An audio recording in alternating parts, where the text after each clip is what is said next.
বিসমিল্লাহির রহমানির রহিম। আসসালামু আলাইকুম ওয়া রাহমাতুল্লাহি ওয়া বারাকাতুহু। বাজানরা আমার ভাইরা, আমি আরো কিছু হাকিকতের বাণী বলি, আপনারা শুনেন। আমার পর্বগুলো দেখবেন, ফেসবুকে যে পর্বগুলো আছে, পর্বগুলো দেখবেন একে থেকে, যে এখানে আমরা আসি, যে তাছাড়া আমরা কোথায় যাব, কি করব।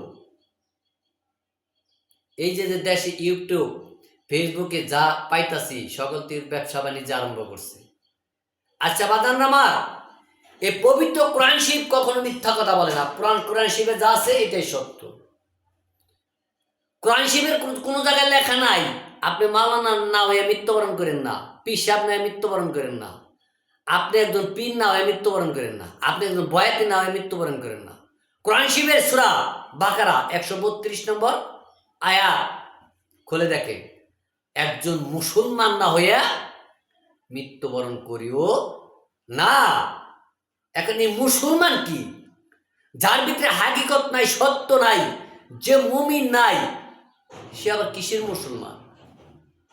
যার ভিতরে ইমান নাই, যার ইমান ঠিক আছে সে হলো মুসলমান, যার ইমান ঠিক নাই সে কখনো বাজান মুসলমান না। আসি কোরআন শরীফের সূরা ইয়াসিন আয়াত নম্বর 21।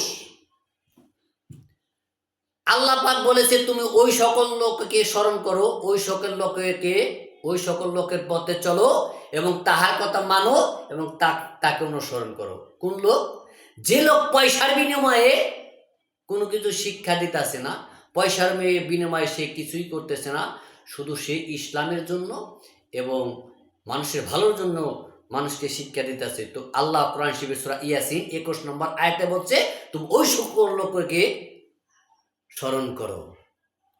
আর এখানে বুঝাইতেছে বাজানরা আমার ভাইরা, তাও পিসাব বাবে পিসাব আসলো, দাদাই পিসাব হে পিসাব হয়েছে, তার কাছে বায়াত হম লাগবে কখনো না।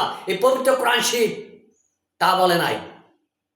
আপনি বিশ্রেন সঠিক সরল মানুষ। এখন আসি, সঠিক সরল মানুষ কোথায় পাবেন? আপনি প্রত্যেক নামাজেই পড়তেছেন সূরা, এই প্রত্যেক 5 ওয়াক্ত নামাজের ভিতরে আপনি সূরা ফাতিহা পড়তেছেন। এই ফাতিহার ভিতরে তো উল্লেখ আছে, হে আল্লাহ, আমি তো আপনার ইবাদত করে দিছি, আপনার কাছে সাহায্য চাই, আপনি আমাদের সঠিক সঠিক পথ দেখান। ওই সমস্ত লোকের পথ আমাদেরকে দেখান যারা নাকি আপনি সঠিক পথ পাইছে, আর যারা পথ ভ্রষ্ট হয়েছে তাদের পথে আমাদের চালায়েন না।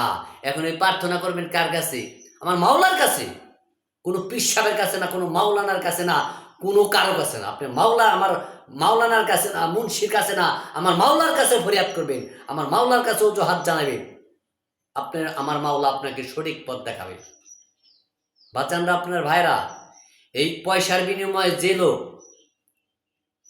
কোনো কিছু করে না, ওই পীরে তার খিলাফত দিছে যে তার সাথে আপনি চলতে পারেন না, তার কাছে শিক্ষা নিতে পারেন না, তা না। কোরআন শরীফ তা বলে নাই।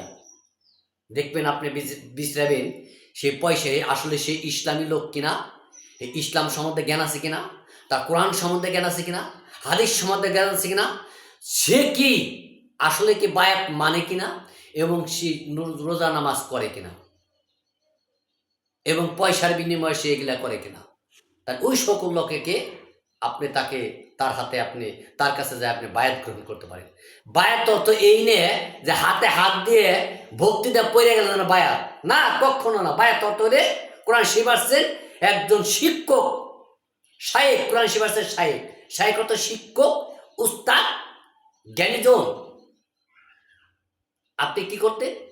আপনি যাকে মানবেন, আপনাকে ভালো লাগে, মানেন, তার কথা অনুসরণ করেন, তার পথে চলেন, তার কথা মানাই, তার নাম হচ্ছে বায়াত।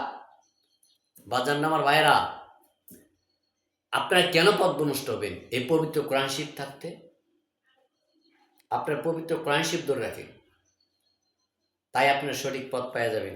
সকলে ভালো থাকবেন, সুস্থ থাকবেন।